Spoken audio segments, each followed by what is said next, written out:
Bueno, buenas tardes a todos y todas. Es un placer para mí en esta oportunidad encontrarnos en el espacio virtual de la Facultad de Ciencias Jurídicas y Sociales, desde el programa Políticas para la Igualdad, para presentar este gran, bueno, programa de inteligencia artificial, en el cual, bueno, nos acompañan dos docentes destacados de nuestra casa de estudios, como es Verónica Picone y Alejandra Batista, y tenemos el honor de recibir por primera vez a María Rita Custed acá en el ámbito de extensión. La idea del conversatorio, después se van a poder desmutear todos, es que primero Verónica presente la matriz, luego Rita presente todo el programa y Alejandro pueda finalizar haciendo un resumen y ustedes puedan hacer todas sus preguntas, ¿sí? Estamos con algún temita con el Zoom nuevo, así que bueno, empezamos, así no nos trabamos con el tema de los muteos y las cámaras. Bueno, como les dije, Verónica Picone es una compañera docente de nuestra casa de estudios, abogada, magíster en ciencia política y especialista en docencia universitaria por la Universidad Nacional de La Plata. Es especialista en justicia constitucional y derechos humanos por la Universidad de Bolonia, experta en género, diversidad familiar y tecnologías por la Universidad de Barcelona y especialista en derechos humanos y estudios críticos del derecho. Es profesora adjunta ordinaria de Derecho Político en nuestra facultad y es profesora por concurso de investigadora categoría 3 de la Universidad Nacional de Río Negro, donde ha sido elegida por un segundo periodo como directora de la carrera de abogacía. Ha sido presidenta protemporada del Consejo de Decanos y Decanos de las Facultades de Derecho de todo el país. Se ha desempeñado en diversos cargos y funciones en el ámbito universitario y es autora de varios libros y artículos jurídicos. Entre ellos se resalta el de la enseñanza del derecho con perspectiva de género. Bueno, Vero, es un placer recibirte y te escuchamos. Es toda tuya la presentación de la matriz. Bueno, buenas tardes a todas y a todos. Me doy cuenta que en general somos mujeres, salvo algunas excepciones. En primer lugar, quería agradecer, por supuesto, a Juliana Espinosa por la generosidad de trabajar juntas esta propuesta y poner a disposición este valioso programa de políticas para la igualdad que coordina, y por supuesto a Alejandro Batista por sumar su vasta experiencia a este conversatorio. No me voy a extender agradeciendo a María Rita Costel Yambí la posibilidad de conversar otra vez sobre su trabajo. Ella sabe que lo admiro y además la considero una amiga, por lo que me caben las generales de la ley. Así que me voy a tomar unos minutos, pocos, para destacar dos o tres cuestiones orientadas específicamente a lo que va a trabajar y explicar después Rita respecto de Arbeich. Como verán, sigo siendo una persona que prefiere las palabras más o menos analógica, aunque me acerco y trato de aprender todos los días de estas innovaciones que están cambiando nuestra vida. O sea que no tengo ninguna presentación de PowerPoint y demás, que justo en esta ocasión viene bien por algunos problemas, por algunas cuestiones que pasaron de la conectividad del Zoom y demás. Bueno, ¿qué es Arbeich? Es un sistema de inteligencia artificial que está diseñado como una herramienta orientada a la formación y a poder revisar y criticar algunos documentos en términos generales por parte de operadoras y operadores del sistema de justicia y otros profesionales. Es una herramienta original, innovadora, de las que hay pocas, ¿no? Hay algunas que no trabajan exactamente, pero que tienen un enfoque similar, pero no son idénticas, que nos ayuda a pensar cómo se argumenta a partir de una inteligencia artificial y con una matriz que está basada en elementos de los feminismos jurídicos. El objetivo es potenciar el trabajo profesional, por supuesto, de ninguna manera sustituirlo, y poder dotar al trabajo de una perspectiva de género y de un enfoque de derechos humanos. Entonces, está basada en una inteligencia artificial, trabaja a partir de ChatGPT, que evalúa y ayuda a mejorar la argumentación jurídica con perspectiva de género. Entonces, ¿en qué va a ayudar? Va a ayudar a detectar, ya sea en el trabajo juzgando, defendiendo, a partir del Ministerio Público, también en la docencia y la investigación, y revisar determinadas decisiones, incluso nuestros propios trabajos, y detectar en esos trabajos ausencias, estereotipos, sesgos, etc. Nos ofrece una de las grandes ventajas, a mi modesto saber, ya le tocará el turno al Alejandro de hablar, que nos brindan las inteligencias artificiales. Tiene una capacidad para procesar información y detectar patrones que supera muchísimo a los que tenemos los seres humanos. Y desde ese punto de vista nos permite hacer, ¿no?, esta revisión ágil, formularle algunas preguntas. em, entonces, en este sentido, es una herramienta fundamental para quienes todavía no se aproximaron. Por ejemplo, la opinión consultiva número 31 de la Corte Interamericana de Derechos Humanos, con cientos de páginas, bueno, una aproximación puede partir de esta herramienta. ¿En qué se basa esta herramienta de inteligencia artificial? Bueno, se basa en varios trabajos de la profesora y jueza Rita Custet-Jambi, fundamentalmente en un libro que es Perspectiva de Género en la Argumentación Jurídica, que está publicado en el año 23 por la editorial Editores del Sur. Como es un libro que fue publicado por una editorial, lo que podemos poner a disposición para quien quiera leer, más allá de lo que aparece efectivamente en la IA, es un par de reseñas sobre el libro y el prólogo que hizo Daniela Heim, que también es muy útil para aproximarse a cuál es el contenido de la matriz sobre la que guía este análisis. Porque lo que no tenemos nunca que perder de vista es que todos estos programas de inteligencia artificial tienen sesgos, ¿no? Tienen un patrón sobre el que trabaja y en este caso en particular es transparente, ¿no? O sea, Rita lo explicita, ustedes lo pueden leer, pueden decir, bueno, la matriz es esto, la funcionalidad, el sentido es este. Ninguna de las actividades en las que nos puede ayudar Arbeich va a suplir nuestra propia necesidad de formarnos con perspectiva de género, de derechos humanos, interseccional, etcétera. Pero es una ayuda. Pero bueno, la matriz es una matriz que es transparente y explícita cuando ustedes se acerquen, tal vez algunos o algunas ya lo hayan hecho, ¿no? Analizar el contenido o hacer alguna prueba de cómo funciona, que creo que es lo que solemos hacer todas las personas cuando empezamos a husmear este tipo de recursos. Entonces, es un instrumento a priori fundamental. Ahora, ¿cuál es esa matriz? Esa matriz que está presentada sobre todo en el libro de Argumentación Jurídica con Perspectiva de Género. A grandes rasgos, porque no me quiero extender y creo que ya me doy cuenta de que me olvidé de poner el cronómetro, lo que el libro de Argumentación Jurídica con Perspectiva de Género es un libro que conjuga, por un lado, un análisis a partir de metodologías feministas y del feminismo jurídico.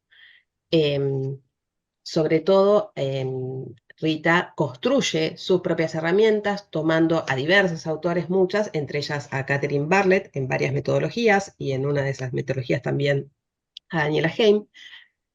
Y en función de esas herramientas metodológicas, ¿no?, de ese instrumento para pensar el mundo jurídico con herramientas feministas, construye matrices para analizar. En algunas de esas cuestiones que vamos a ver, son, si se quiere, recorridos que conocemos, que ella sistematiza muy bien, es un libro muy didáctico para quienes están aproximándose a la cuestión del análisis jurídico con perspectiva de género, y en otros conjugando, si se quiere, su enorme experiencia en la administración de justicia, ahora como jueza de un tribunal de impugnación, pero antes también como defensora general de la provincia de Río Negro, a partir de cuestiones prácticas, ¿no? O sea, mostrando ejemplos concretos de posibles recorridos.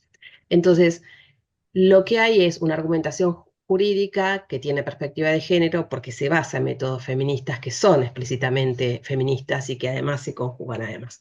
¿Qué es lo que construyó em, em, o sea, una de las originalidades del libro es un decálogo específico, ¿no? O sea, 10 pautas, por eso es un decálogo, para analizar la justicia o aplicar la justicia con perspectiva de género, ¿no? O sea, son pautas que permiten tanto valorar, por eso Arbeich permite valorar algunos documentos, analizarlos respecto de si tienen o no perspectiva de género en determinados ítems, y por el otro lado nos permite también mejorar, ver qué es lo que falta en aquello que estamos elaborando.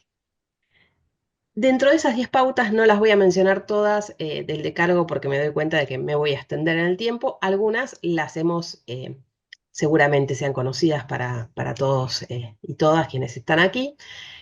Por un lado, es lo que tiene que ver con prestar atención al uso del lenguaje, ¿no? O sea, cuáles son las prácticas discursivas que nos encontramos en los documentos, instrumentos jurídicos, en nuestras propias narraciones. Esto sirve también, por supuesto, como un insumo, porque tiene funcionalidades para la docencia, creo que ya lo mencioné.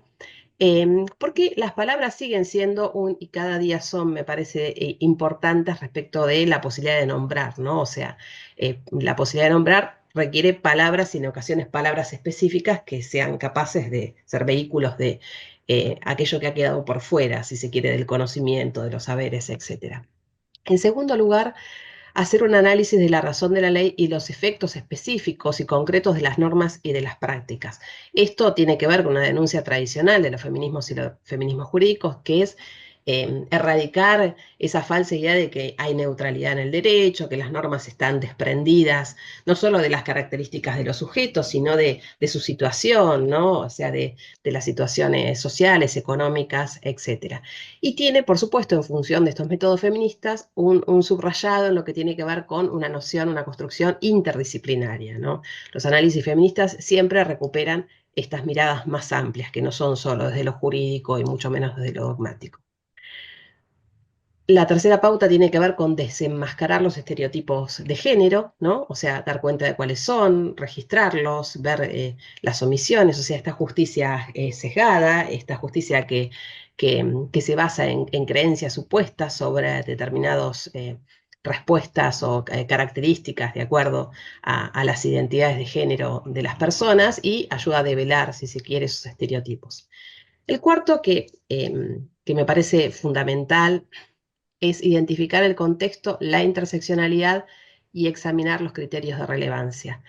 En su libro, Rita toma varios gráficos para explicar estos posibles recorridos y cómo los recorridos pueden dar resultados muy diversos de acuerdo a la intensidad la dedicación o el tiempo y el análisis serio respecto del contexto tanto objetivo como subjetivo. Tiene como base el método propuesto por Bartlett del razonamiento práctico feminista y subraya mucho la noción de interseccionalidad, o sea, cómo confluyen, cómo se acrecientan, cómo operan con las múltiples discriminaciones que existen. Otro capítulo muy interesante es este que demanda no incurrir en el formalismo mágico ni en el silencio deliberado, porque bueno, el silencio es cómplice del androcentrismo, es cómplice del patriarcado, si se quiere, y entonces busca la manera de erradicar esos silencios como formas de injusticia y también se vincula con la pauta 6, evitar la intermediación y la mutilación discursiva, que es un elemento muy significativo, está vinculado con una noción construida por Miranda Fricker, que tiene que ver precisamente con la justicia testimonial, o sea, que las narraciones, los relatos, ¿no?, de las mujeres son relatos y de las diversidades quedan fuera, ¿no? O sea, no están reconocidos como sujetos epistémicos, ¿no? O sea, hay una relación entre la injusticia narrativa y la injusticia hermenéutica. Y esto que lo voy a vincular para ir cerrando y no quiero extenderme demasiado, está vinculado también con una noción que construimos con una colega que ya la mencioné, con Daniela Heim, y cuando realizamos un artículo en primer lugar para analizar la perspectiva de género en el currículum, que denominamos episfemicidio, ¿no? Básicamente es una noción que construimos, por supuesto, haciendo como un juego de palabras, entre femicidio, feminicidio, genocidio, etcétera, para referirnos al ocultamiento, minimización y negación de las mujeres como sujetas del conocimiento, por eso la vinculo, por supuesto, con los trabajos de Miranda Fricker, y esta negación de nuestro lugar como sujetas de saberes y experiencias, especialmente en el ámbito del derecho, o sea que hay como un episfemicidio jurídico. Entonces, la necesidad de nombrarnos, de ser nombradas, ¿no? de reconocer que somos sujetas que producimos conocimiento, conocimiento significativo, un conocimiento situado, y que ese conocimiento tiene que de alguna manera incorporarse al hacer jurídico. En el marco de esta relación, también el trabajo que ha hecho Rita, lo mismo que Arbeix, permite, ¿no? Eh, ver en qué medida el registro de los saberes y de las narrativas de las mujeres y diversidades aparecen en el ámbito judicial. Son más las pautas y me parece como muy injusto, muy difícil poder sintetizarlas. Además, nada de lo que, aunque ahora vivimos en una época de resúmenes y citas de las citas, nada de lo que pueda acá presentar es capaz de transmitir la riqueza de un texto que tiene como muchas capas y además tiene muchos ejemplos concretos, ¿no? O sea, está vinculado no solo a sentencias, sino también a otros momentos del hacer jurídico, a relatos de audiencias, a experiencias vinculadas a notificaciones, etcétera, que lo hacen muy rico respecto de su recorrido. Así que, porque no quiero extenderme y no quiero ser injusta con quienes han venido a escuchar la presentación de Arraiz, les agradezco la atención y espero bueno, que disfruten la charla. Bueno, gracias, Vero. Ahí están mandándote aplausitos. Bueno, ahora vamos a escuchar a María Rita Gustet Jambí, que es abogada, especialista en Derecho Penal, magíster en Género, Sociedad y Políticas, jueza actual del Tribunal de Impugnación de Río Negro, profesora adjunta en la Universidad Nacional de Río Negro, docente de grado y posgrado, entre ellos en el Máster en Teoría Jurídica Feministas de la Universidad Autónoma de Barcelona y de la especialización en Géneros y Teoría Jurídica Feministas de la Universidad Nacional de Río Negro, docente del curso de Argumentación Jurídica de Perspectiva de Género de la Oficina de la Mujer de la Corte Suprema y autora de libros y artículos jurídicos, entre otros. Les paso también a contar, antes de ya dejarle la palabra a Rita, que en breve vamos a estar presentando esta hermosa obra de Rita y que la componen muchas colegas, ¿sí? El 30 de octubre, presencial en la Facultad de Ciencias Jurídicas y Sociales. Así que bueno, es de Editores del Sur. Rita, bienvenida a nuestro espacio virtual. Bueno, muchísimas gracias. Para mí es un placer compartir, bueno, con Alejandro, con Verónica, con Juliana y bueno, y con muchas amigas que veo que están en el Zoom. No puedo nombrar a todas, pero están Mario, Lola, Paola, María Paula, bueno, las que saludé antes. Así que María Cecilia, bueno, hay un montón de gente conocida. Así que bueno, para mí es realmente un placer compartir con ustedes. Quiero decirles que yo no soy especialista en IA, que para eso está Alejandro, así que cualquier duda respecto del funcionamiento más sofisticado o técnico, bueno, el resguardo es Alejandro para el final, pero sí les quiero compartir cómo funciona Arbage y qué herramientas nos pueden brindar para nuestra labor jurídica. Yo creo que, y agradeciendo la introducción que hizo Verónica, porque me va a permitir dedicar el tiempo más bien a contarles cómo funciona la IA, que es importante que entendamos la perspectiva de género como una herramienta metodológica. Y una herramienta metodológica implica método y me parece que eso le da sustento y solidez a nuestra tarea jurídica. Y por eso me parece importante compartir Arbage porque se basa en un método que es contrastable, ¿no? Que es esto que planteaba Verónica, contrastable, cuestionable, controvertible, digamos, pero tiene una base sobre la cual nosotros sabemos que está trabajando la IA. Entonces, en función de eso, que es importante el método, que es importante la perspectiva de género, quería como comentarles cuál es mi mirada del derecho y cuál creo que es nuestro déficit como operadoras y operadores jurídicos.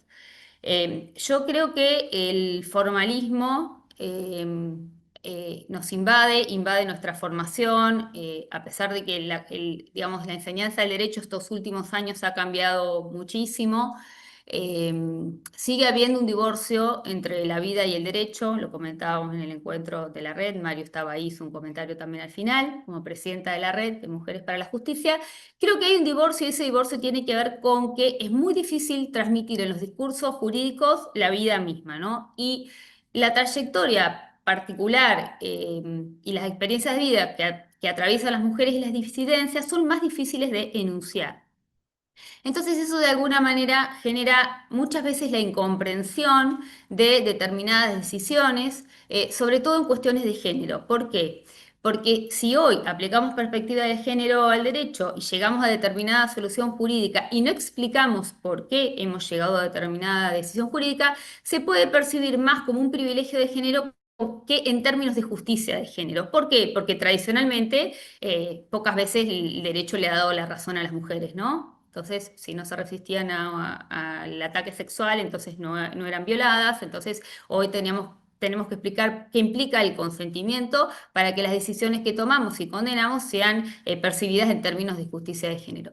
Entonces, este divorcio entre la vida y el derecho hace que muchas veces, y este acostumbramiento, además que traemos de una tradición formalista, de subsumir un hecho en una norma y creer que con eso agotamos nuestra tarea jurídica, creo que de alguna manera lo que hace es generar una perpetuación de las injusticias de género. Yo siempre digo, porque parece que no, pero hay un malentendido, que aplicar la perspectiva de género en el derecho no implica que siempre le vamos a dar la razón a las mujeres, implica cambiar la forma de razonar el derecho y de razonar la vida.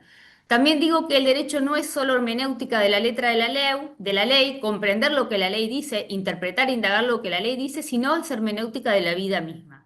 ¿Desde qué lugar comprendemos las experiencias vitales, ¿no? ¿Qué interpretación le damos a la vida misma? Porque muchas veces nos olvidamos que nuestras propias trayectorias de vida no son las trayectorias de vida de otras personas. Cuanto más desaventajados son los grupos, o experiencias de mayor desventaja atraviesan las personas, muchas veces son más difíciles de comprender e interpretar por parte de quienes están en poder de decir el derecho, ¿no? Porque hay una lejanía entre esas experiencias, ¿no? Lo desconocido muchas veces se confunde con lo improbable. Entonces, a mí me parece que es muy importante que empecemos a trabajar los discursos jurídicos y la idea de Arbeich es ser una herramienta accesible para cumplir con esa función. Accesible porque es gratis, accesible porque cualquiera puede acceder aún sin tener el libro.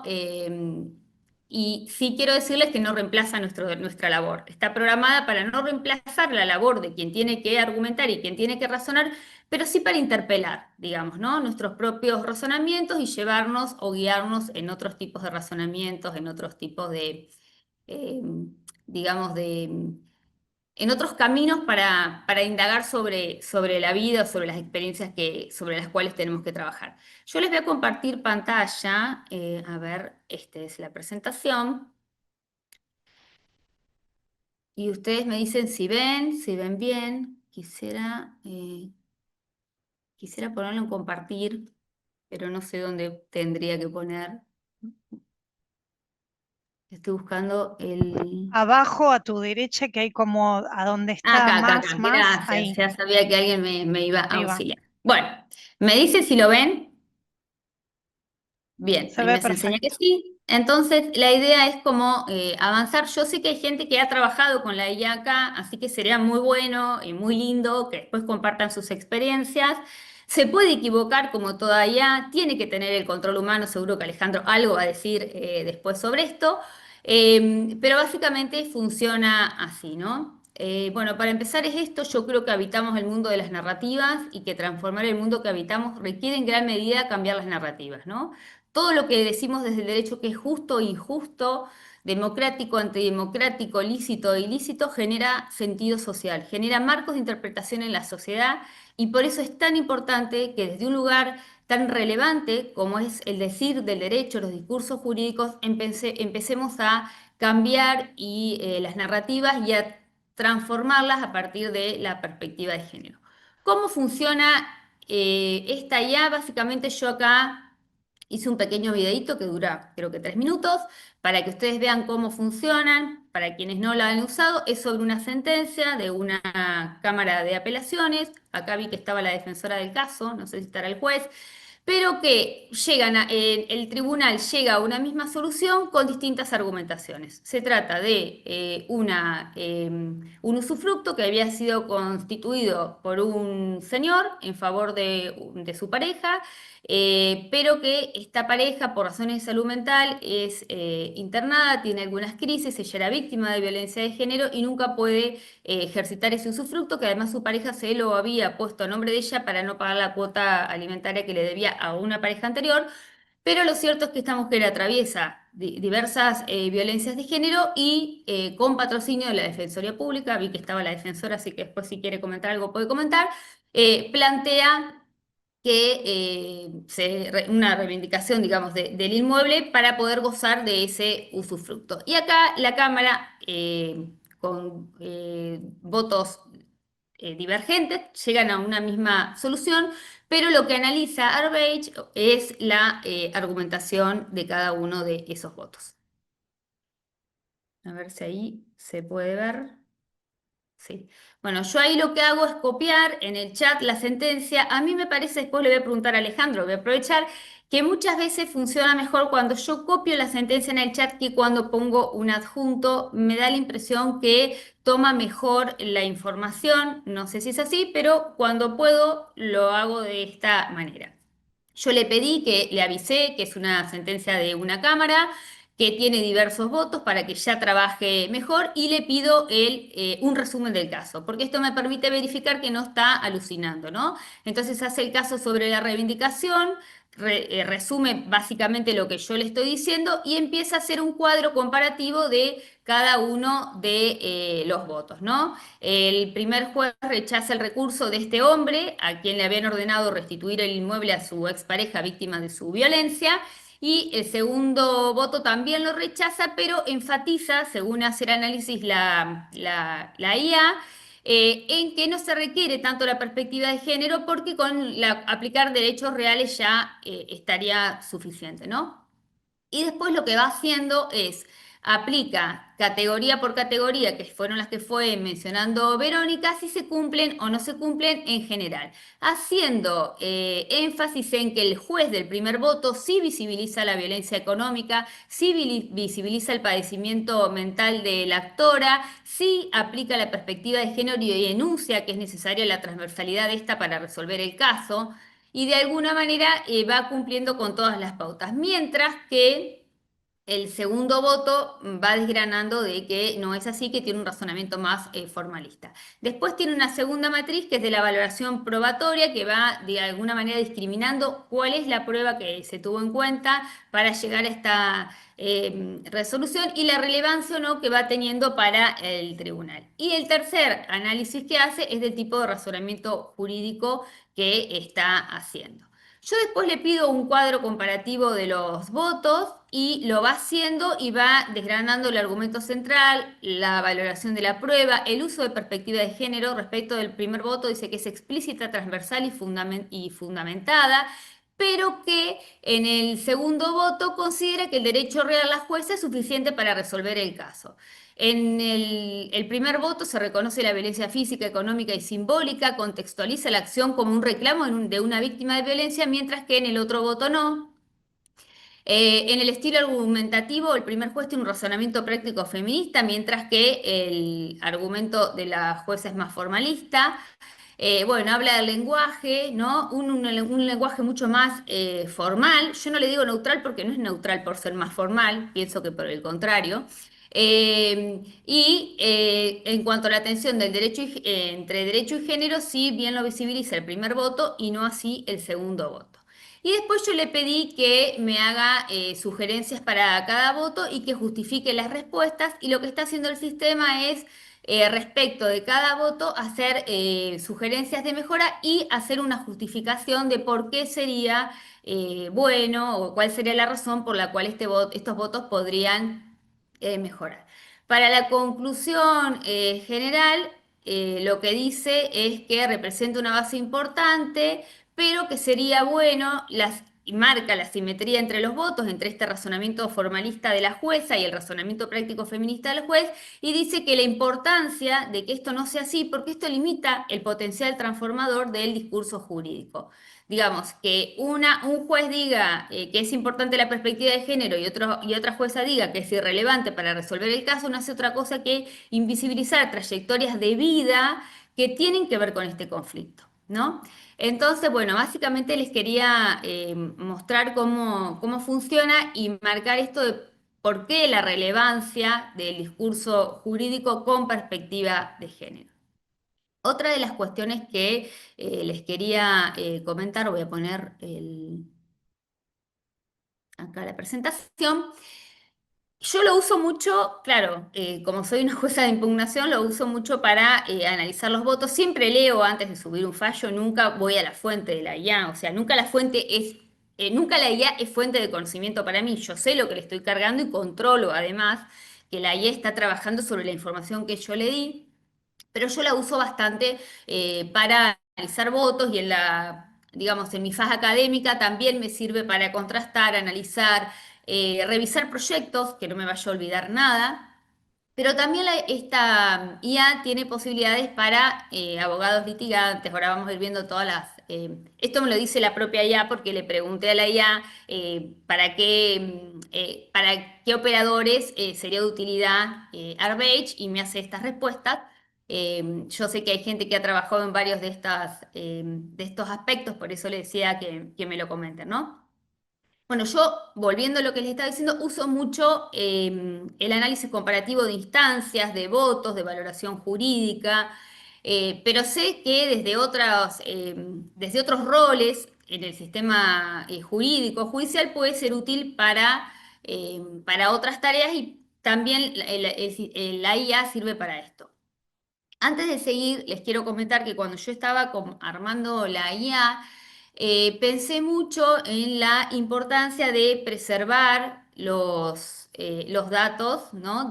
Sensibles de las personas que acuden al sistema de justicia. Es por eso que hace un aviso de anonimización primero, dice con qué métodos está trabajando.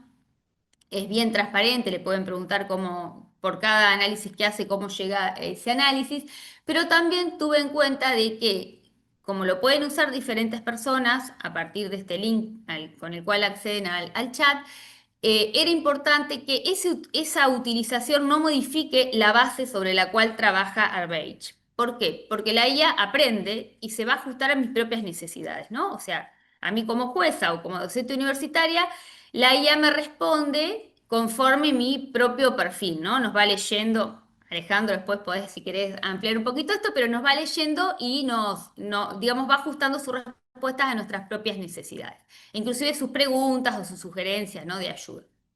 Entonces, sí lo que digamos, diseñé o le pedí a esta IA es que esa base no sea modificada y no sea contaminada por otros usuarios.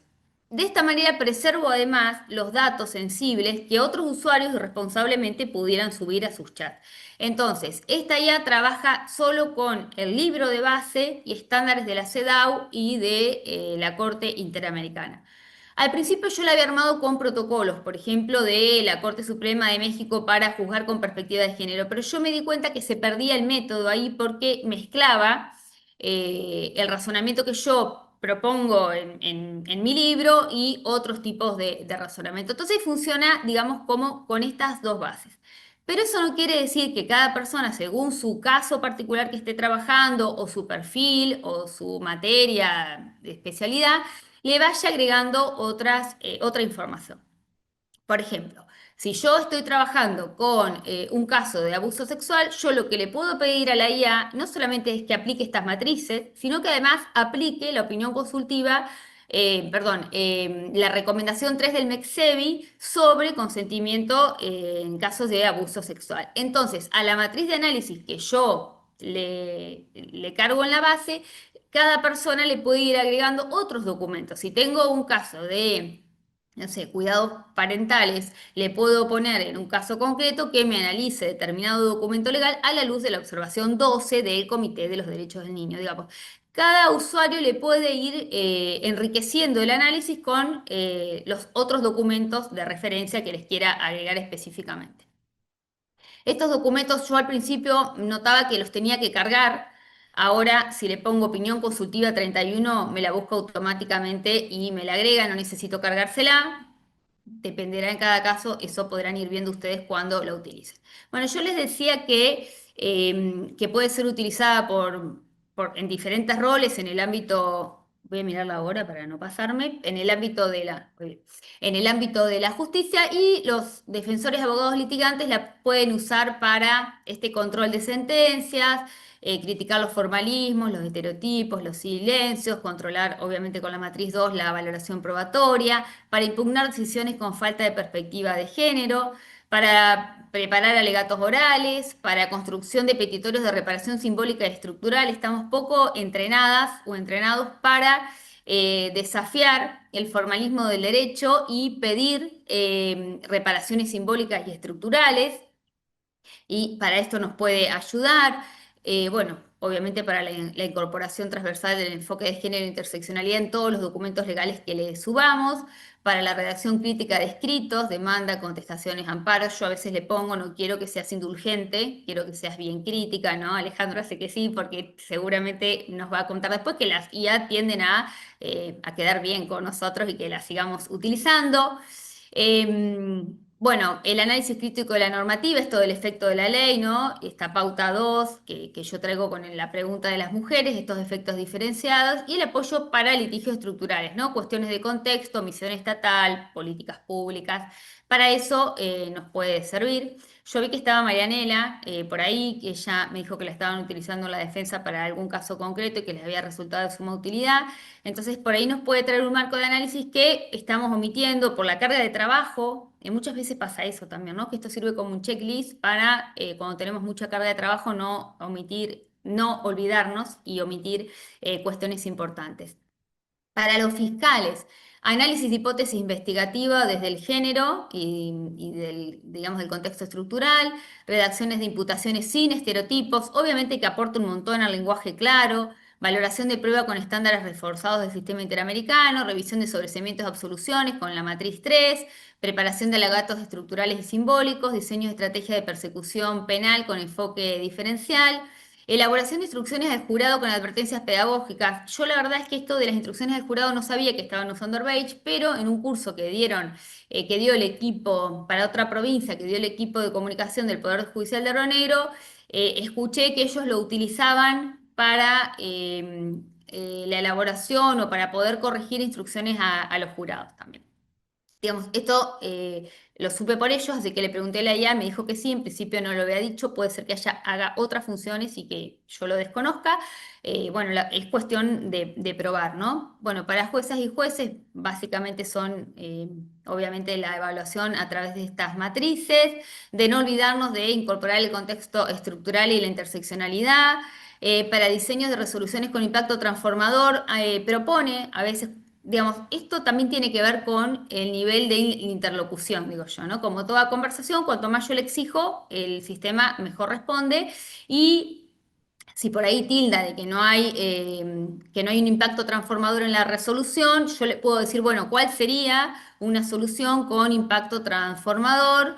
Y entonces propone determinadas acciones que son interesantes porque tal vez desde nuestra, digamos, formación formalista, las omitamos o obviamos tenerlas en cuenta. La redacción con lenguaje claro, inclusivo y no revictimizante, y el control de convencionalidad con enfoque de género si se solicita. De todas maneras, a estas matrices yo le pude ir pidiendo que me explique por qué, para qué, cómo puedo llevarlo adelante, y el sistema va respondiendo. Esto también para testigos expertos, psicólogas, peritas, trabajadores o trabajadoras sociales, para la revisión de crítica de informes periciales, el lenguaje, la neutralidad, sugerencias para redacción sensible y situada, preparación discursiva para las audiencias, análisis de credibilidad sin prejuicios androcéntricos, incorporación de jurisprudencia, si se solicita, ¿no? Yo la verdad es que tampoco me había imaginado que pudiera ser utilizado por testigos o expertos. Sin embargo, sí me había contado una psicóloga forense que a ella le había servido de mucho para sus informes periciales. investigadores, investigadoras. Bueno, esto también, digamos, sirve para identificar patrones estructurales en decisiones judiciales. En una charla que yo estaba dando en el colegio de Viedma, Paz, una chica que trabaja conmigo en la universidad, una colega, me preguntó si yo había entrenado el sistema para que tuviera los estándares en determinado tipo de delitos de género a partir de decisiones judiciales del tribunal donde yo trabajo. Ella estaba haciendo una investigación sobre criterios de valoración probatoria en delitos de género y claro, como ella iba cargando las resoluciones judiciales del tribunal de impugnación, se daba cuenta que le iba, digamos, compilando y sistematizando los estándares que en el tribunal estábamos utilizando. Entonces yo dije, no, eso está trabajando conforme tu perfil. No es que yo entrené a la IA para esto. Conforme el perfil de investigación que ella estaba trabajando, la IA iba respondiendo a sus requerimientos. Para eso, ella me dijo que le funciona fantástico porque le había sistematizado absolutamente todos los criterios de valoración probatoria. Comparación de razonamientos, valoraciones y uso del lenguaje en múltiples fallos, análisis de prácticas argumentativas hegemónicas y contrahegemónicas, detección de estereotipos y omisiones sistemáticas en discursos jurídicos. Esto de la omisión también, ¿no? Argumentar, yo siempre digo, no es solo decir razones. Yo argumento cuando silencio también, ¿no? Son argumentaciones o son decires de lo que no quiero decir. Entonces, sí me parece que la argumentación jurídica tiene que dejar de lado omisiones sistemáticas en los discursos judiciales que perpetúan la discriminación o la inacción de los organismos públicos que tienen que actuar en determinado caso. O violencias institucionales que atraviesan las personas que de alguna manera acceden al sistema de justicia. Entonces, las omisiones sí sistemáticas también las puede detectar. Apoyo para la construcción de marcos teóricos con enfoque de género, interseccionalidad y cuestiones relacionadas con el epifemicidio, que es lo que mencionaba hoy Verónica. Y sistematización de criterios utilizados por tribunales en caso de discriminación estructural como género, clase, etnia, identidad, discapacidad. O sea que creo que para investigadores hay como investigadoras como una amplia capacidad de trabajo. Y para los docentes, las y los docentes, todo lo que es elaboración de materiales didácticos con enfoque de género, derechos humanos, análisis guiado de sentencias hipotéticas en el aula, aplicación pedagógica de estas tres matrices, desarrollo de talleres o clínicas con ejercicios reales, apoyos en proceso de revisión curricular para incorporar perspectiva de género, simulaciones de audiencia, fallo, bueno, tiene una cantidad de herramientas y cuanto más trabajas como docente, más te ofrece, ¿no? O sea, ahora yo hace un tiempito que no le estoy pidiendo actividades docentes, pero si le empiezo a pedir, después me las empiezo a ofrecer constantemente. Bueno, las herramientas disponibles ya las charlamos, pero como funcionalidades avanzadas, la propia dice que hace análisis de sentencias hipotéticas con las matrices, más las líneas de impugnación, critica voto por voto, con este enfoque, construye recursos con enfoque estructural, comparación entre votos internos y además con otros fallos, ¿no? Esto de primera y segunda instancia es interesante el análisis que hace. Identificación de patrones comunes en varios fallos, elaboración de cuadros comparativos entre decisiones. Yo hace unos minutos antes de esta charla estaba pensando lo difícil que es poner en palabras, por ejemplo, la angustia que puede sentir una madre que es víctima de violencia económica, que no puede mantener a sus hijos. ¿Cómo se lo contamos a las juezas y a los jueces? ¿Cómo contamos esos vivires, ¿no? Esos transitares por la vida misma. Entonces me acordé que hay un libro que es sumamente interesante que se llama Endeudarse para cuidar, género y desigualdad en la Argentina, que cuenta o recaba todos estos patrones estructurales digamos que rodean la vida de las mujeres, ¿no? Entonces les estaba haciendo a ver si lo tengo acá, le estaba pidiendo a ver si lo puedo compartir, porque voy a tardar 10 minutitos más, 5, pero no quiero dejar de compartirlo porque era algo que venía trabajando como potencialidad. A ver si puedo, tendría que salir, me parece, de esto y entrar al Beige. Entonces, ahí pueden ver mi pantalla. Sí. Entonces quiero que me digas qué información es adecuada de este cuaderno, ¿no? Para citar en un juicio por alimentos donde mi defendido reclama que el progenitor de su hijo le pague la cuota alimentaria. Entonces, bueno, habla, ¿no? Hace citas relevantes para un juicio de alimentos, donde se pone en evidencia la desigualdad estructural de estas mujeres que se endeudan para darle de comer a sus hijos, y hace sugerencias para el uso argumentativo en un juicio, ¿no? Incorporar esta información en los hechos contextualizados en el caso para demostrar que un incumplimiento alimentario tiene efectos materiales y simbólicos agravados cuando recae sobre mujeres que ejercen solas el cuidado, que esto nos ayuda a fundar la necesidad de una respuesta judicial con enfoque de género y solicitar medidas con efectos reparadores. Entonces le estaba preguntando, quiero que me ayudes a describir con base en el libro las angustias que padecen las mujeres que se endeudan para cuidar. Qué poco nos enseñan a argumentar sobre estas cosas en la universidad, ¿no? Entonces la IA dice, bueno, habla sobre el endeudamiento como un padecimiento psíquico y social, ¿no? Las mujeres que se endeudan para sostener el cuidado viven este proceso como una gran carga emocional intensa, atravesada por el miedo al corte de servicios, la amenaza de desalojo, la imposibilidad de cubrir necesidades básicas de hijas e hijos y la culpabilidad de no poder cumplir con las expectativas sociales de buen cuidado. El libro describe cómo este proceso se vive en soledad, sin acompañamiento institucional ni del progenitor ausente, lo cual agrava la percepción del abandono y responsabilidad proporcionada. Entonces cita, esto habrá que chequearlo después, las deudas del cuidado son también deudas emocionales. Se trata de padecimientos que exceden lo económico y que las mujeres cargan como una responsabilidad moral, muchas veces impuesta por el mandato social de la maternidad sacrificada. La angustia ante la imposibilidad de cortar el cuidado no puede suspenderse, un hijo necesita comer, vestirse, ir a la escuela, tener luz y calefacción. Esto obliga a endeudarse, aun cuando se sabe que no se podrá pagar. Esa lógica genera una angustia estructural, donde cada decisión financiera es una elección entre derechos básicos. El cuidado no se suspende, la angustia aparece cuando se elige endeudarse sabiendo que no se podrá pagar, pero también sabiendo que no endeudarse significa dejar desprotegido a los hijos. Bueno, el endeudamiento como la forma de Rita, violencia. perdóname, un minuto te corto. No estamos viendo Sí. tu pantalla, de lo que le estás Ah, pidiendo al... Estamos viendo todavía la filmina del La PowerPoint. tapa del Tenés que libro. dejar bueno, de eso es lo que le compartir. pregunto. Lo que pasa Bueno, es que menos mal estamos que me todos dijiste muteados. porque Por yo. eso, no, justo me avisó Bueno, menos mal, porque yo creí que lo para estaban que viendo. lo veamos. Sí, Sí, ahí me sí, la están hablando en gracia el es que chat. lo vean, ¿no? O sea, Pero a ver, quedó ahí. trabado en la otra. Ahí, a ver, espera. Ahí sí lo vemos. Ahí lo ven. Bueno, esto es lo Sí, que yo ahí les venía perfecto. contando, ¿no? La IA, qué es lo que yo le voy preguntando y qué respuestas me va dando, que es la que les estaba comentando, ¿no? Entonces, ¿cómo de alguna manera puede servir también para incorporar estas vivencias con con bases, digamos, estadísticas y con bases serias, digamos, en nuestras propias argumentaciones judiciales, ¿no? Entonces, un poco la idea era mostrarles eso, el cuerpo y la salud como moneda de pago, nos dice la IA con base en este excelente trabajo.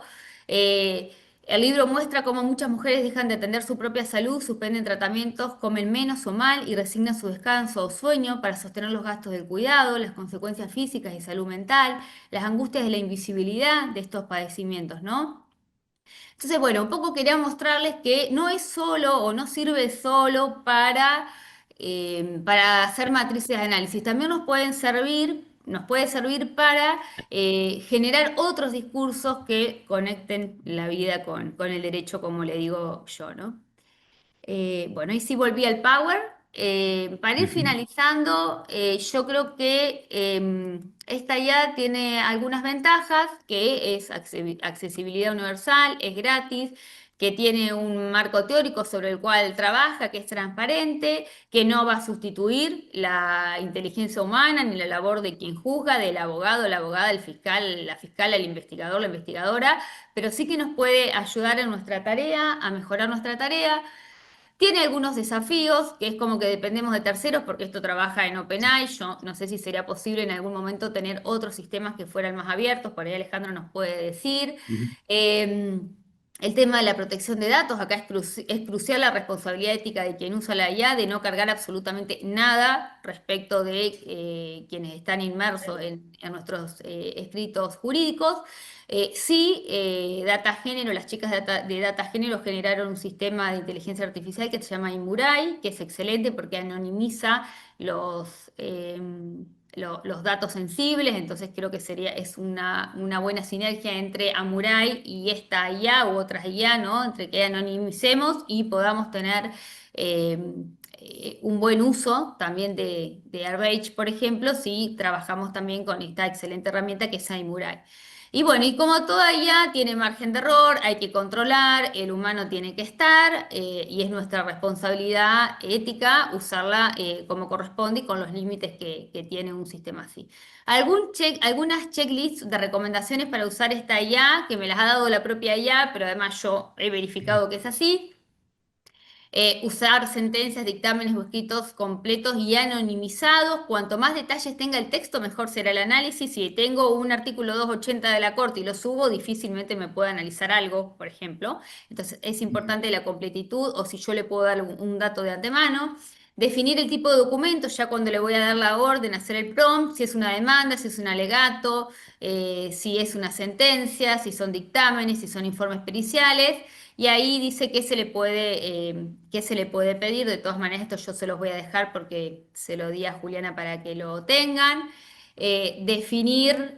Acá no veo, definir el rol en el cual estoy trabajando, porque eso le va a dar el enfoque, si como investigador, jueza. Indicar el objetivo del análisis, si busco de errores o sesgos, si quiero líneas críticas, si quiero diseñar una alegato oral o si quiero usarlo para material de capacitación o docencia. Puedo pedir comparaciones, votos de un mismo fallo. Si le subo una sentencia de apelación, yo le pongo que es una sentencia de apelación para que pueda discriminar entre las distintas argumentaciones de primera y segunda instancia, por ejemplo. Esto es importante. Identificar patrones repetidos o contradicciones internas si los hubiera. Y resulta, bueno, esto que ya me dice que para qué sería ideal para... Esperen que no puedo pasar ahora, no Ahí sé se por ve. qué. Pero yo es como que no, a ver si puedo pasar. Ideal Abajo para de mostrar todo está la evolución o flechita. regresión. Ahí está, ahí Ahí está. está. Bueno, esto sirve también, bueno, usar el enfoque progresivo, no pidas todo de golpe, avanza paso a paso, y ahí da ejemplos. En cómo le puedo pedir los resultados. A mí me gusta, por ejemplo, con esquemas visuales o cuadros o tablas comparativas con iconos, pero cada cual le puede poner el formato que quiera, texto narrativo, checklist, bueno, eso es importante, ya si se lo defino antes va a siempre trabajar de esa manera. Y después si quiero lo puedo cambiar. Bueno, ya hemos hablado que para investigación y docencia básicamente sería lo mismo. Para ir cerrando con esta presentación, yo voy a citar a Maquino, siempre la cito, para mí es una jurista que me ha cambiado la mirada, digamos, del derecho. Ella dice, la igualdad necesita cambios, no reflexión, una nueva jurisprudencia, una nueva relación entre la vida y el derecho. Y realmente creo que es lo que creo yo, que tenemos que generar una nueva jurisprudencia que conecte de una mejor manera lo que ocurre en la vida real con el derecho y abandonar los formalismos para una verdadera justicia de género. Y bueno, finalmente les dejo ahí el QR para que puedan acceder quienes no han accedido al ARPage, pero sin perjuicio de eso, seguro que Juliana después les mandamos o les ponemos en el chat el link. Bueno, con esto terminaría. Muchas gracias. Bueno, muchísimas gracias, Rita. Te aplaudo yo desde acá. Ahí te van a poner aplausitos virtuales y vamos a abrir para todos. Muy, muy interesante y muy didáctico. Bueno, me encantó. Bueno, ahora le vamos a dar paso acá al colega Alejandro Batista, quien es abogado, procurador y escribano de nuestra Universidad Nacional de La Plata, con una sólida formación de posgrado como magíster en finanzas públicas, especialista en Derecho de Alta Tecnología, diplomado en Inteligencia Artificial y actualmente se encuentra doctorando en Sociología y en Ciencias Jurídicas. Tiene más de 25 años de trayectoria docente en la universidad, se desempeña como profesor titular de Derecho Informático y Nuevas Tecnologías en la UMSA, es profesor adjunto ordinario de nuestra universidad en Introducción a la Sociología, Introducción a las Ciencias Sociales y Derecho Informático, además de dirigir programas de posgrado y protección de datos. Su labor combina docencia, gestión y producción académica en Derecho, Tecnología e Inteligencia Artificial como referente entre los cruces entre el derecho, sociedad y transformación. Bueno, Alejandro, te cedo la palabra. Un gusto que estés también en este espacio virtual de Políticas para la Igualdad. Te escuchamos. Bueno, muy buenas tardes, un saludo cordial a todas, a todos los que estamos aquí participando, casi 60 personas en este momento, y la verdad que estoy yo agradecido de la invitación y de poder tener la posibilidad de contar. Previamente la he probado la herramienta cuando me la anticipó Juliana y Verónica, y la verdad que es una excelente oportunidad de comentar cómo la tecnología puede venir a colaborar en cuestiones tan relevantes como estas. Yo vengo del área de la sociología del derecho, por lo tanto, escuchar, como decía a Rita, la necesidad de que converja el derecho con la realidad, teniendo en cuenta que el derecho es, en definitiva, un producto social y que además se aplica a la sociedad. Por lo tanto, cada vez que tengamos esa distancia entre los hechos, la realidad y el derecho, estamos teniendo un problema con la herramienta que culturalmente tenemos. Pero además entender que el derecho claramente no es un elemento neutro, sino que refleja las condiciones en las cuales se desempeña y a las cuales se está llamado a abordar. Por eso es fundamental que todos los operadores, las operadoras jurídicas, tengamos esta conciencia y podamos actuar en consecuencia para ir logrando mejores condiciones de igualdad. Y en ese sentido, bueno, la tecnología en los últimos años, sobre todo, empieza a ayudarnos. Y en este caso en particular, hablando de herramientas de inteligencia artificial, es relevante este caso porque muestra, como decía, el aprovechamiento con un criterio y con una noción que aportan muchos elementos de los cuales la inteligencia artificial además está siendo enfocada y está mirada, como por ejemplo la transparencia de los métodos en cuales ha sido utilizado, cuál es la matriz sobre la cual analiza los casos que le vamos presentando o la información que le vamos cargando para utilizarla. Digamos, este agente, porque en definitiva es un GPT personalizado que ha podido construir Rita con toda su experiencia y con su saber, permite mejorar, como decíamos, el enfoque que tanto los profesionales del derecho como los funcionarios judiciales, los docentes, investigadores, investigadoras y demás, podamos hacer de esta realidad tan rica que nos rodea. La, la herramienta es, como toda herramienta, perfectible. La herramienta es un instrumento que ponemos, que en este caso han puesto a disposición para poder colaborar en este enfoque más amplio y nos permite identificar cuestiones que a lo mejor en un análisis tradicional o un análisis artesanal no veríamos tan de manera evidente, ¿no? Por eso es importante, como señalaba Rita, entrenar en el uso adecuado. Todas estas herramientas no tienen el mejor resultado en el primer uso, sino que van aprendiendo de nosotros, más allá de la base con la cual están organizadas y están entrenadas, van aprendiendo con nosotros sobre nuestras necesidades. También es muy importante esa mirada crítica, ¿sí? Pedirle que sea más crítica con nuestros argumentos, que los analice, que los critique, que nos muestre posibilidades de mejora, porque si no, como bien mencionaban, tiene una tendencia a ser complaciente con nosotros mismos, lo cual ha traído incluso complicaciones severas, digamos, sobre todo cuando se ha detectado últimamente utilización de este tipo de herramientas como apoyo psicológico a determinadas personas. Bueno, hay un caso muy importante recientemente en Estados Unidos de una familia de un joven que lamentablemente se quitó la vida y está llevando adelante una demanda, el caso Rain, por la manera en la que operó ChatGPT en este sentido. Por eso es muy importante este tipo de instancias, ¿sí? De mostrar herramientas, de transparentar cuál es su base de funcionamiento y de tener un criterio que nos permita eso que manifestamos siempre y que todos vamos a estar de acuerdo, que es el del criterio humano prevaleciente, es decir, que la última palabra la tengamos las personas, que sean herramientas que nos asisten. Eso es algo en el que todos, todas vamos a estar de acuerdo, pero es mucho más difícil llevarlo a la práctica. ¿Por qué? Porque podemos tener una tendencia a quedarnos con lo que la herramienta nos dice. Para muestra basta un botón, o cuatro en este caso, porque justamente esta semana salió el cuarto fallo de tribunales argentinos que han llamado la atención a colegas que han utilizado herramientas de inteligencia artificial y que han citado jurisprudencia inexistente en sus escritos, algo que ya venía pasando en Estados Unidos y en otros países. Bueno, ya tenemos 4 casos aquí. Entonces, piensen que uno diría, bueno, es bastante básico para cualquier colega que va a entablar algún escrito, alguna presentación judicial, chequear lo que escribe. Bueno, hay que hacerlo, tenemos que tener una actitud proactiva, porque si no, la herramienta por inercia termina prevaleciendo sobre el criterio humano. Y aquí es muy importante identificar, como se mencionaba, los discursos, la manera. En el caso que Rita mostraba en el video, si no recuerdo mal, los dos primeros fallos eran coincidentes. Sin embargo, la manera a la cual llegaban a esas conclusiones era muy diferente. Por lo tanto, aquí la herramienta nos permitió identificar que no solamente es importante el qué, sino es el cómo, porque si no, tenemos un resultado que puede ser positivo, pero seguimos repitiendo, seguimos reproduciendo silencios, seguimos reproduciendo estereotipos o seguimos omitiendo análisis que de verdad mejorarían mucho más las condiciones de igualdad.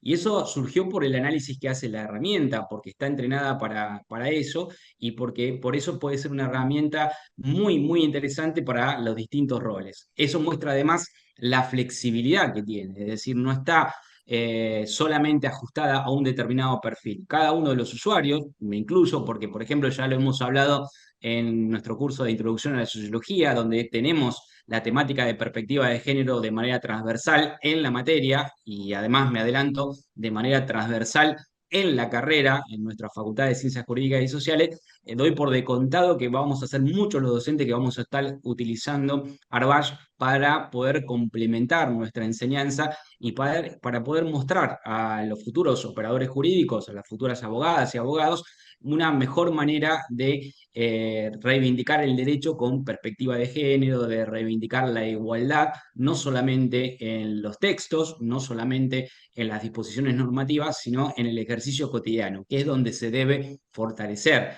esta tendencia, ¿sí? Está muy bueno y es celebrable que hayamos avanzado en temáticas normativas que apuntan a esta igualdad de género, pero tenemos que hacer la carne, tenemos que poder llevarlos a la práctica y poder analizarlo y poder ser conscientes de los años y años que venimos arrastrando este tipo de mirada y estos tipos de contemplación de la realidad a partir de un prisma que está sesgado. Eso es indispensable que lo podamos poner sobre la mesa para poder criticarlo. Si no, seguimos, como decía, reproduciendo estereotipos, reproduciendo formas de ejercer el derecho, formas de entender el derecho que necesitan ser cambiadas, que necesitan ser actualizadas. Bienvenido sea en este caso entonces este tipo de herramientas. La verdad es que no abundan demasiado, por lo menos en el ámbito de la lengua española, digamos, sí hay muchos ejemplos de GPT personalizados o de algunas otras herramientas que se están presentando en el mundo, pero este es un caso muy concreto, muy cercano, muy solidificado en cuanto a su formación y en cuanto a su funcionamiento, que sin dudas nos va a marcar un camino para poder seguir en los distintos roles. Es una excelente herramienta para los jueces, para quienes tienen que tomar decisiones judiciales, pero es una excelente herramienta para nosotros, los docentes, que estamos encargados de formar precisamente a las futuras generaciones de abogados y abogadas. Este tipo de ejemplos, cuando me lo comentaba Juliana, cuando me lo comentaba Verónica, la verdad que venía muy especialmente de acuerdo a lo que tratamos de incentivar en la facultad. Nosotros tenemos, porque la educación también evidentemente es uno de los campos que se ha visto afectado por el desarrollo de estas herramientas, tenemos que rever la manera en la que enseñamos, la manera en la que encaramos los procesos de enseñanza-aprendizaje en nuestra facultad, porque la herramienta ya lo demanda. Nosotros tenemos en la facultad un barómetro que nos muestra que más del 85% de los estudiantes conoce y utiliza este tipo de herramientas durante la carrera, pero sin embargo apenas el 20% de los docentes ha comentado o ha hablado de la temática en clase. Tenemos que superar esa distancia que tenemos, de esa misma distancia que hablábamos al principio entre el derecho y los hechos, se está mostrando de alguna manera entre la docencia y la realidad, porque la realidad muestra que estas herramientas ya están presentes. Creo que ese 85% de los estudiantes que hoy tiene acceso a este tipo de herramientas, se va a ver favorecido cuando les mostremos herramientas específicas como Arbash que contribuyen de manera esencial al desarrollo profesional, a formar mejores profesionales. Por eso me parece que me parecía que era una excelente oportunidad para difundir este tipo de iniciativas.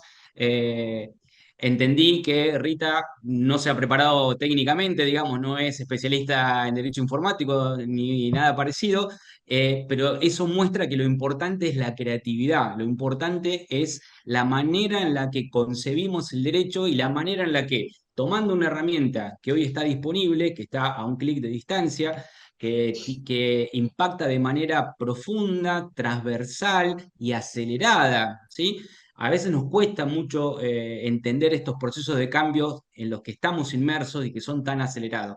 Pensemos que hace menos de 3 años que se presentó ChatGPT en noviembre de 2022 y los cambios que ha generado, y este ChatGPT no es el mismo, digamos, que tenemos ahora. No hubiera sido posible tener Arbash en ese primer año 2022 o 2023, sino que ha sido fruto de este cambio. Yo suelo mencionar siempre, para tener una noción del cambio, un indicador, que es cuánto ha demorado algunas de las principales herramientas tecnológicas, ya ni siquiera comparado con otros momentos en la vida de la humanidad o en los momentos de la humanidad de grandes cambios sociales a partir de nuevas tecnologías. Hablamos de la imprenta, de la electricidad, de la máquina de vapor, pero ahí ya nos vamos de escala temporal. Pero si lo podemos comparar con otras herramientas digitales, podemos ver, por ejemplo, cuánto tiempo le llevó a estas herramientas llegar a 100 millones de usuarios. Facebook le llevó 4 años y medio, a WhatsApp le llevó 3 años y medio. ChatGPT en 2 meses ya tenía 100 millones de usuarios y hoy son alrededor de 800, de 900 millones de usuarios.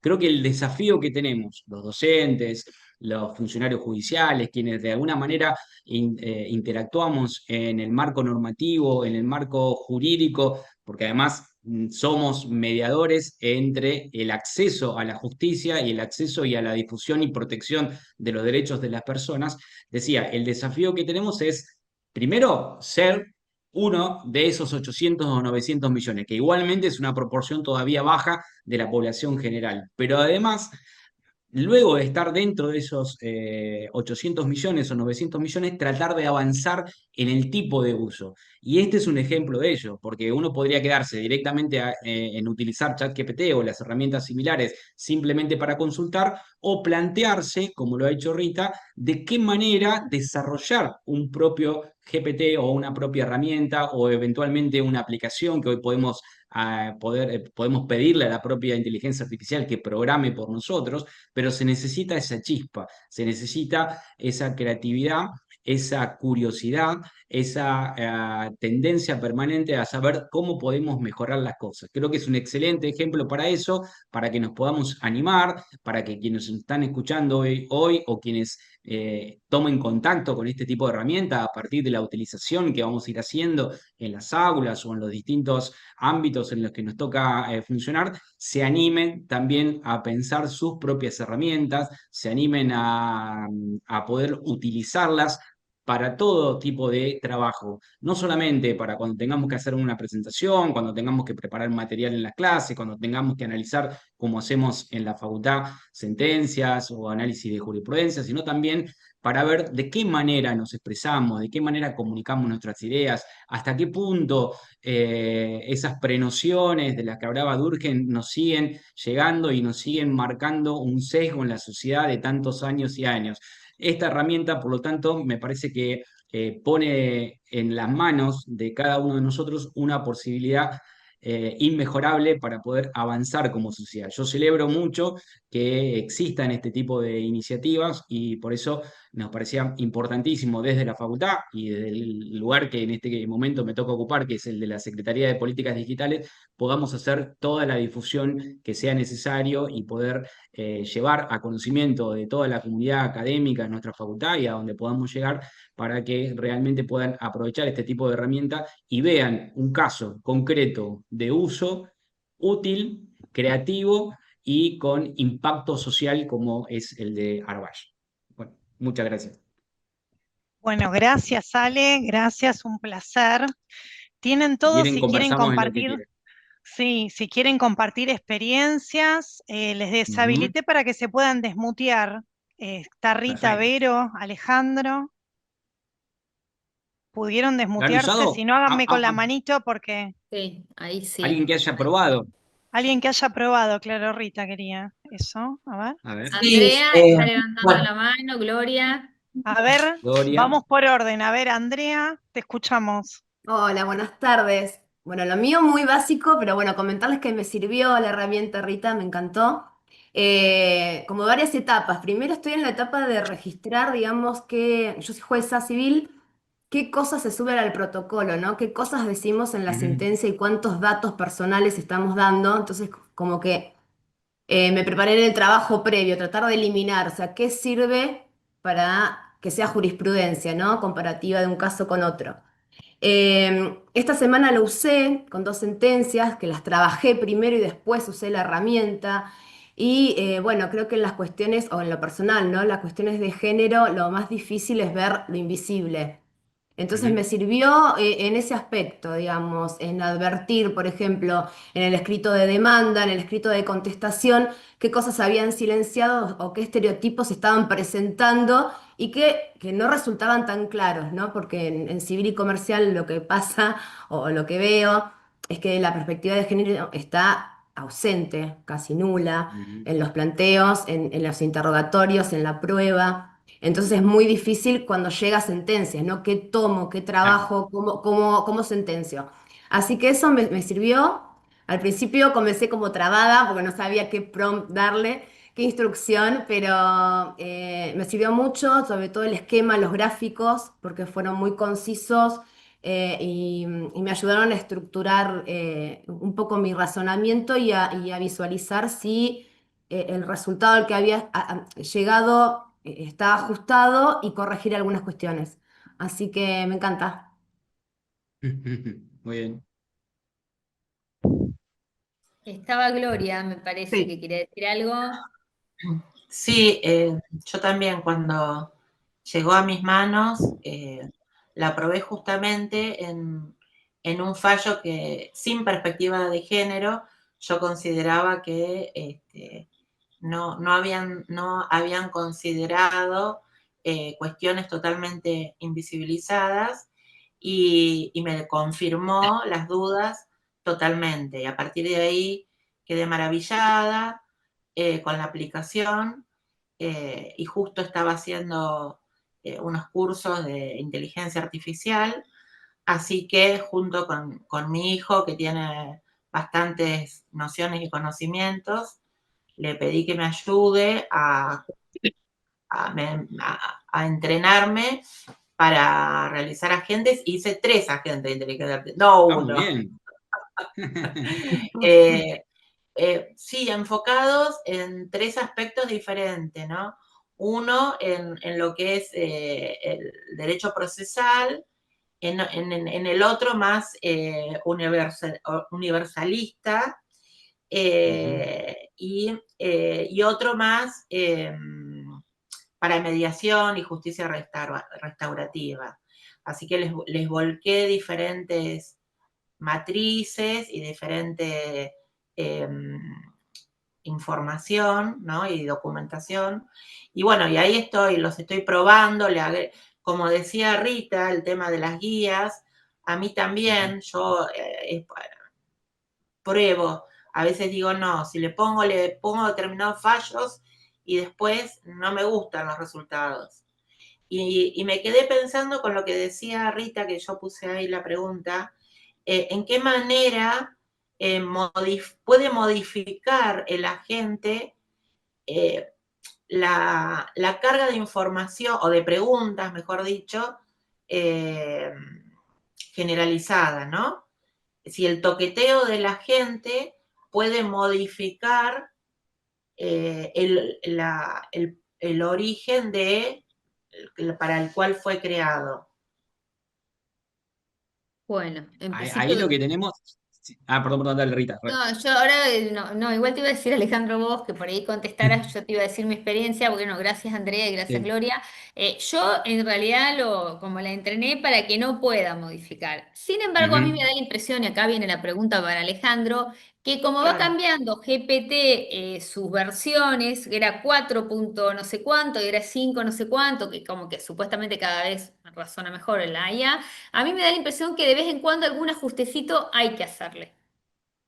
Sí, a eso iba, que en principio es el desarrollador mejor dicho, el creador, porque no se necesita ser un desarrollador en términos informáticos como lo conocemos habitualmente, sino el creador de ese GPT personalizado es el que establece la base de conocimiento y los parámetros sobre los cuales tiene que funcionar. Eso es para acotar uno de los problemas que tiene la inteligencia artificial, que son justamente las alucinaciones, es decir, la provisión de respuestas que no son ciertas, que no son verídicas, que son muy convincentes, que pueden ser muy coherentes, no es que dice barbaridades, sino que son cosas que podemos tomar como factibles. Eso lo determina el creador del GPT. Lo que ocurre es que como todas estas herramientas, a medida que las vamos utilizando, nos van conociendo, eso lo mencionaba también Rita, se van ajustando al perfil y al rol que uno tiene, tenemos que ser conscientes de que la podemos estar guiando, la estamos guiando, a medida que la estamos utilizando, la estamos guiando. Por eso tenemos que ser muy conscientes de que cada tanto hay que encasillarla nuevamente, refrescarle cuál es el contexto, cuál es el rol y cuál es el formato de salida que nosotros necesitamos. Sobre todo en chat que son cada vez más extensos, porque todas estas herramientas tienen lo que se llama una ventana de contexto, es decir, tienen una amplitud de conocimientos donde pasado esa ventana de contexto empiezan a olvidar cosas que ya se han dicho. Entonces, eso dependerá también de la extensión y la longitud de la utilización de estas herramientas. Hay que tener presente eso, pero no es que modifica realmente el fondo o la manera o la matriz, no le van a modificar la matriz a Rita, pero sí puede que ustedes empiecen a notar diferentes tipos de respuestas en función de el tipo de uso que le están dando. Bueno, Ok, gracias. gracias. Lo que yo intuía, bueno, ya hablamos de información, es así, evidentemente. Yo la veo a Marianela con la mano levantada, que es alumna Sí. de la diplomatura que dirige Alejandro, quiero decir, porque tengo esa información, que está muy Así contenta es, así también. es. De paso pasemos ese, claro, que en la facultad tenemos una nueva diplomatura que es muy interesante. Así es, nos vimos ayer y nos Hola, vemos hoy. sí, hola, ¿qué tal a todos? Sí, yo quería comentar, bueno, sí, estoy haciendo la diplomatura, está buenísima, y quería comentar que, bueno, yo trabajo en la defensa y lo he usado para, recientemente, justo le conté hace unos días a Rita, que lo usé para pensar una teoría de un caso, en un caso penal Ujú, de un joven imputado de un homicidio, en donde la víctima era una persona bastante mayor y que habría una relación ahí, un vínculo, una relación de subordinación y bueno.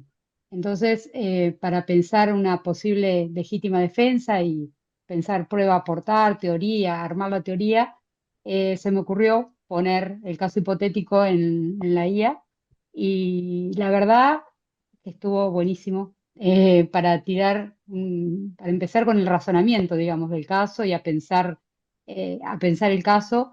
Me marcó estereotipos, me marcó sesgos, ujú, me marcó incluso posibles pruebas a aportar para probar el vínculo, para probar la relación de dependencia que había, bueno, etcétera. Eh, Está bueno, yo hice algo así muy genérico y ahí me quedé, digamos, pero entiendo que con todo esto que contó Rita, que después si vas repreguntándole y tirándole más se va afinando las ideas, pero la verdad que estuvo muy bueno. Yo ya lo había usado poniendo sentencias para que me las analice como puso Rita, pero me pareció interesante hacerlo en este aspecto desde la masculinidad, digamos, desde un hombre a ver qué hacía la IA en esta circunstancia cuando no era la mujer el victimario, víctima, digamos, en este caso, sino cuando era un hombre, qué hacía la IA. Y bueno, la verdad que me sorprendió, muy buena. ujú. Muy bien.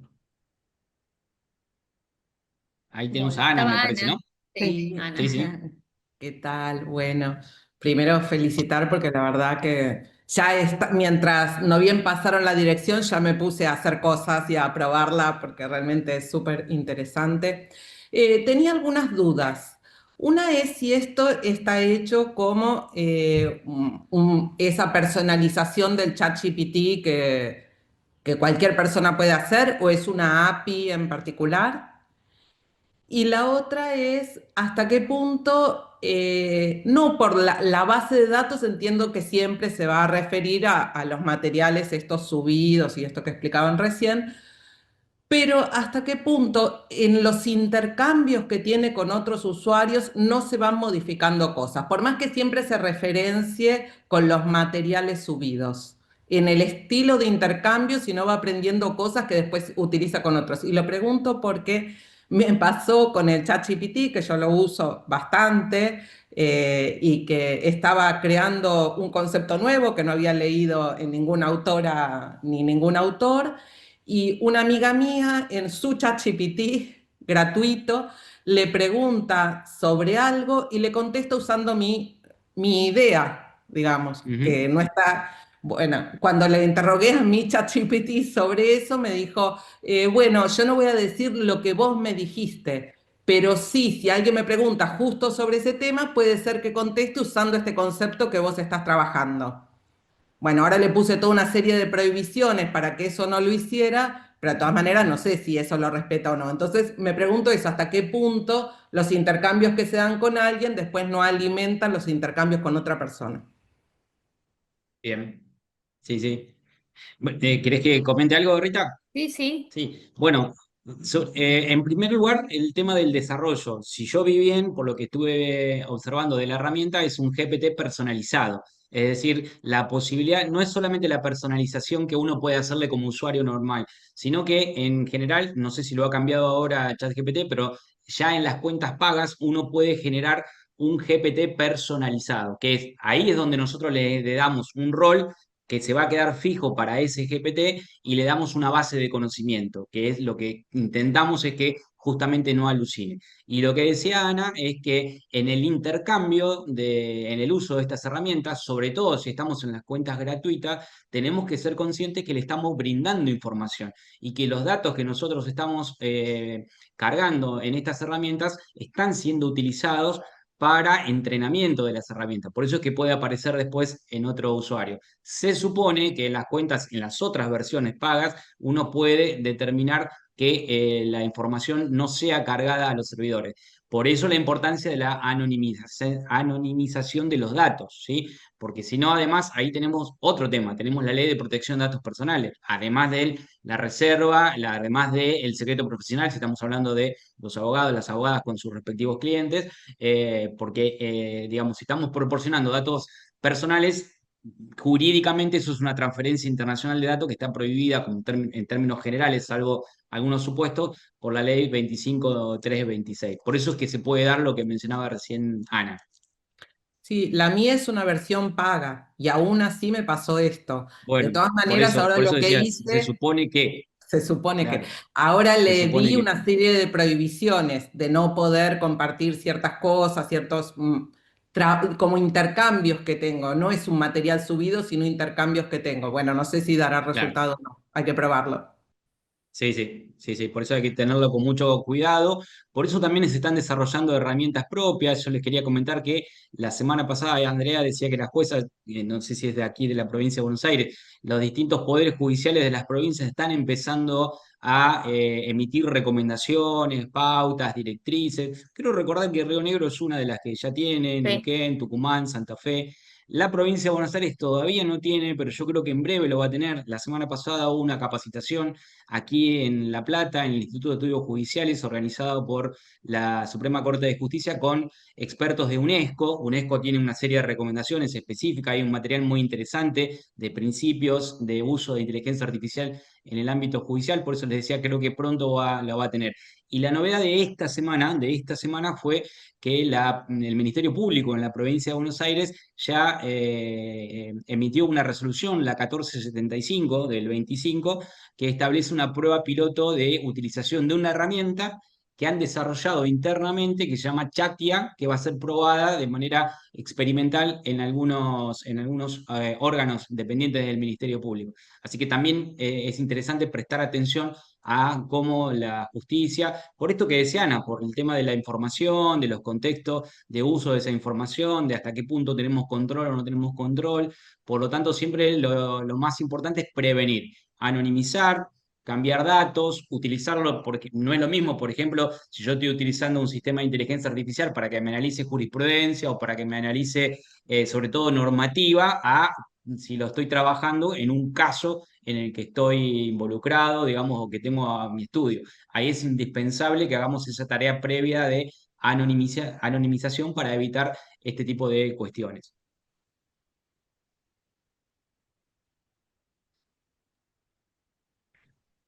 Bueno, no sé Por lo si hay demás, alguna es otra cuestión de pregunta. probar. Es cuestión de probar. Hay que animarse a experimentar. Acá les quiero Totalmente. compartir esto que decía Ale, el kit de herramientas de Es IA de la UNESCO. UNESCO que lo dimos la semana pasada. Bueno, es un compendio de 300 hojas, pero lo pueden bajar y está de libre Ujú. acceso. Está bueno para el Poder Judicial, más que nada, tenerlo en cuenta. Exactamente, exactamente. Em, Sí, sí, y hay una serie de principios, unos 10 principios que están establecidos allí. En general, las normativas, las directrices estas que se están emitiendo, también en otros ámbitos, por ejemplo, el Colegio de Abogados de Rosario, hasta donde yo conozco, fue el primero en establecer una serie de pautas para sus colegiados, colegiadas. Le siguió el Colegio Público de la Capital Federal y en La Plata ya les adelanto que hay un primer borrador, así que en breve también tendremos en La Plata algún tipo de pautas. Que dicho sea de paso, es lo que estos fallos que yo les comentaba que fueron saliendo, el de Rosario, el de Morón, el de General Roca y el de Córdoba, que son los 4 que han sido detectados hasta ahora, le están indicando, le están solicitando a los respectivos colegios de abogados que hagan capacitación, que difundan, que establezcan pautas de uso responsable y demás. Y lo mismo tenemos que hacer en la universidad, por ejemplo. Pero, Muy bien. No, yo solamente quería decir, porque bueno, antes de que Ana planteara sus interrogantes, había varias preguntas sobre la cuestión de la anonimización y sobre, creo que una IA que compartiste o que mencionaste, Rita, para mí también es un tema que yo tengo que explorar, cuyos límites, si se quiere, o sea, qué es lo que es necesario anonimizar, me resulta, nada, es una parte de lo que tengo que aprender todavía y he aprendido mucho de, más allá de la matriz específica propuesta por Rita, que en parte la conocía y en parte la he usado. Bueno, más temprano compartía con ella que una de las grandes dificultades es que em, esta alucinación que en mi caso en las prácticas que hice me pasó, ¿no? Como suele pasar con el chat. Así que nada, bueno, me estoy como muy contenta en eso. Después tengo algunas preguntas que no sé si son más bien de contenido que de la app, por ejemplo. Vos, Rita, dijiste que trabajás con el contenido del libro y de los estándares de la Corte Interamericana, ¿no? Y entonces, como yo es un tema que desde la dogmática me interesa particularmente, me pregunto a qué llama estándares Arbeich, porque yo creo que es un término Ujú. como lábil, un término como muy móvil. Entonces, como estoy trabajando sobre esas cuestiones, me interesaba ver a qué te referías, si era que si habías hecho un trabajo particular, específico, decir, bueno, voy a considerar estándar esto, o, o si el estándar se construía por reiteración. Me pareció muy interesante este ejemplo que planteaste de paz y dije, bueno, eso es útil porque eso quiere decir que si le vas cargando sistemáticamente información, igual hace una sistematización. Yo he intentado hacer sistematizaciones de jurisprudencia con el chat y no he tenido éxito. Después empecé a trabajar en mis GPT, digamos, ¿no? Como tengo distintos perfiles, etcétera, y ahí, por supuesto, que vos me ayudaste un montón en eso, está mejor, pero le noto muchas falencias que otros programas no tienen, no sé, o que por lo menos han avanzado más, o son un poco más, no sé si veraces sería la palabra, ¿no? Pero me había quedado con esas preguntas, pero tal vez no sean para este espacio. Pero nada, quería agradecer el aprendizaje, sobre todo, que he tenido en esta instancia, ¿no? Bueno, básicamente trabaja, digamos, cuando yo digo con los estándares, porque le subí directamente el boletín del 4 de género de la Corte Interamericana, digamos, son los propios estándares que la Corte pone, con eso trabaja. De todas maneras, creo que es bueno preguntarle a la IA qué consideras estándar, porque la propia IA te va a dar la respuesta, digamos, ¿no? O sea, la IA muchas veces no responde y responde, no miente, digamos, responde con lo que está trabajando.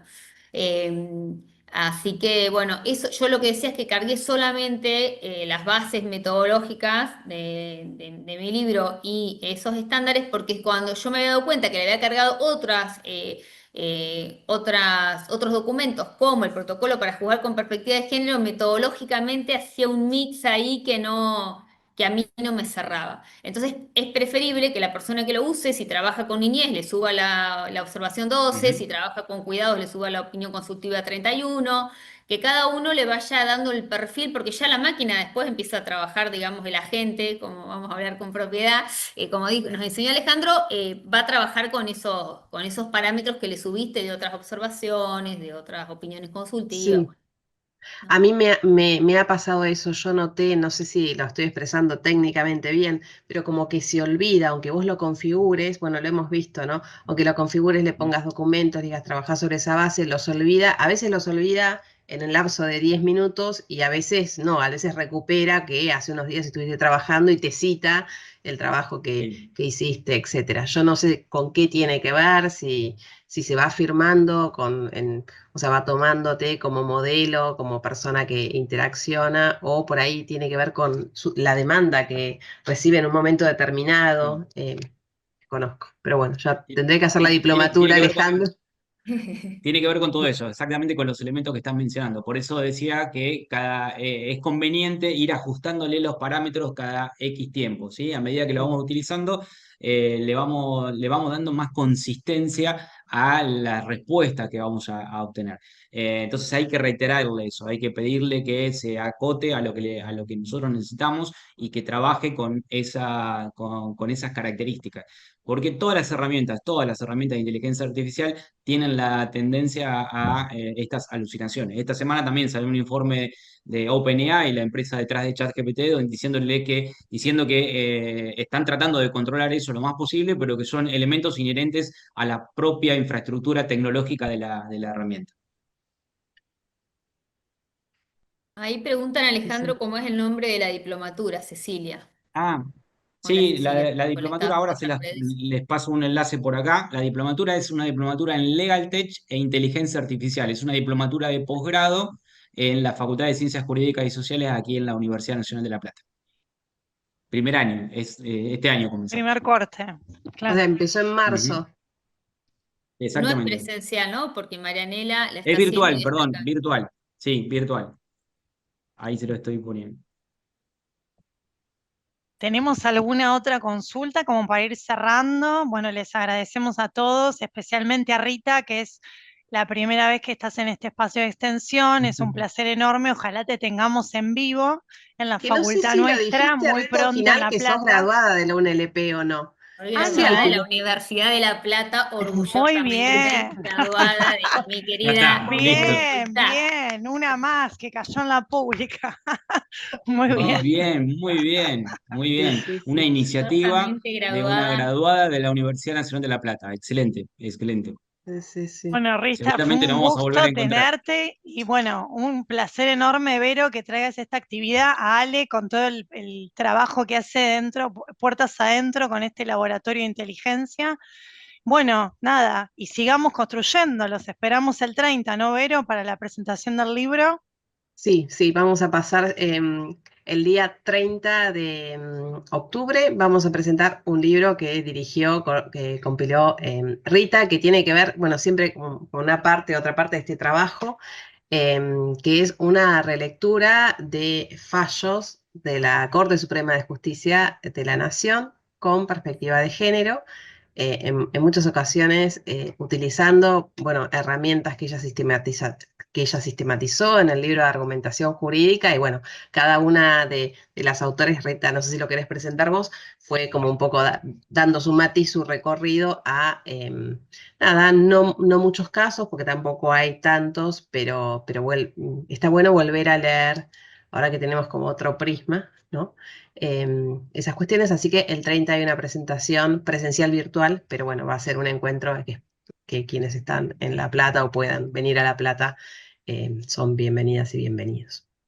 Bueno, yo quiero Te- te- agradecerles a todas las amigas, amigos que están en el chat, a quienes usan Arbage. Yo les voy a pasar después el PowerPoint, pero cualquier duda o consulta o sugerencia o si está funcionando mal, ahí les dejo mi correo, me avisan. La idea es que sea una herramienta colectiva, que podamos contribuir, es perfectible, siempre lo es, ahí les dejo mi mail. Y bueno, nada, gracias por regalarnos su tiempo. Así que bueno, Ujú. nada más que agregar. Bueno, Nos gracias. vemos a vos, Buenas Beren. tardes a todos y Gracias. Gracias. todas. Gracias, Rita, especialmente. Ale Ibero. Chao, nos vemos prontito. Muchas Gracias. gracias. Hasta pronto. Gracias por la Adiós. participación y por la invitación. Que siga muy bien. Nos vemos. Hasta luego. Hasta luego. Igualmente, hasta pronto.